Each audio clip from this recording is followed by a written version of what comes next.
그랄TV 가족 여러분, 오늘은 오랜만에 명작 속의 인생관 한 편을 가지고 왔어요. 함께 나눠보도록 하겠습니다. 도아노 작가가 재해석한 거지요.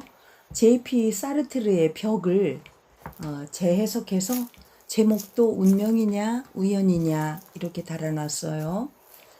파블로 이비의 따지는 스페인을 독재로부터 해방시키자는 반정부 운동에 가담했고 군중 대회 때마다 앞에 나가서 사람들을 선동했다는 죄목으로 스페인 경찰에 체포되었다. 파블로와 그의 두 동료는 함께 아무 장식 없이 하얗게 칠해진 방에 갇혔다. 그들은 처음에는 그곳이 감옥이라고 생각했으나 후에 알고 보니 그곳은 감옥이 아니라 어느 종합병원의 지하실이었다. 그들은 차례대로 신문을 받기 시작했다. 군수품 수송을 방해한 일이 있었는가? 9일 아침에는 어디서 무엇을 했는가? 그러나 신문관들은 잡혀온 사람들의 대답은 들으려고도 하지 않았다. 드디어 파블로 이비에타의 차례가 되었다. 당신이 파블로 이비에타지인가? 네. 라몬 그리스는 어딨어? 그제야 파블로는 경찰의 의심이 어디 있는지 눈치챘다. 경찰은 다른 문제에는 아무 관심도 없고 오직 반정부 혁명 세력을 이끌고 있는 지도자 라몬 그리스를 체포하는 일에만 혈안이 되어 있었던 것이다.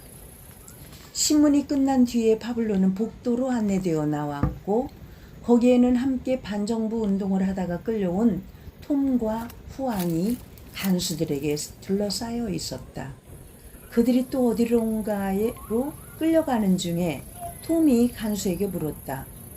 조금 전에 우리가 받은 것이 신문이었나요? 재판이었나요?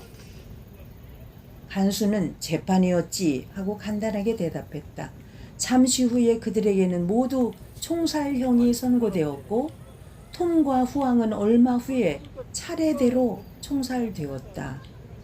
파블로는 처음으로 죽음에 대해서 생각하기 시작했다. 그러나 이상하게도 파블로는 처형이 보류되어 살아남아 있었다. 그러던 어느 날 저녁 10명의 새 죄수들이 들어왔다. 그 중에 파블로가 잘 알고 있던 가르시아가 있는 것이 보였다. 가르시아가 먼저 파블로에게 말을 걸었다. 살아서 만날 수 있으리라고는 생각하지 못했네. 놈들이 내게도 사형을 선고했는데 무슨 이유 때문인지는 몰라도 생각을 고쳤나 봐. 나도 왜 그런지 모르겠어. 파블로가 대답했다. 그러나 그 의문은 곧 풀렸다. 파블로는 죽기를 결심하고 그들의 지도자 그리스가 숨어있는 곳은 자기 집이었음에도 불구하고 대신 그 지역의 공동묘지라고 대답했던 것이다. 경찰은 공동묘지를 수색할 때까지 파블로의 처형을 보류하고 있었던 것이다. 그러나 가르시아는 파블로에게 그리스가 오늘 아침에 은신처를 파블로의 집에서 공동묘지로 옮겼다가 체포되었다고 전해주었다. 이 말을 들은 파블로는 그만 그 자리에 털썩 주저앉고 말았다. 그는 터져나오는 어처구니 없는 웃음을 감추지 못하고 눈물을 닦아가며 웃어대기 시작했다. 사르트르는 인생이란 빛고인 운명의 역설이며 인간은 우주의 저당물이라고 말했다. 그는 인간은 우주에 저당 잡혀 있어서 마음대로 살거나 죽을 수도 없고 떠날 수도 없는 존재라고 생각했다. 그리스는 파블로가 잡혔으니 고문을 견디지 못하고 자기가 숨은 곳을 댈 것이라고 생각하고 공동묘지로 거처를 옮겼고 파블로는 그리스를 보호하기 위해 거짓 장소를 댄 것이 오히려 밀고자가 된 꼴이 되었다. 사르트르나 까미 같은 작가는 위대한 창작 정신에도 불구하고 피조 세계와 인간의 삶에 대해서 부정적인 생각으로 일관했던 것 같다. 아름다운 세상에 만물 중에서 가장 귀한 존재로 탄생한 인간, 의심하고 비관만 하기에는 인생이 너무 짧다.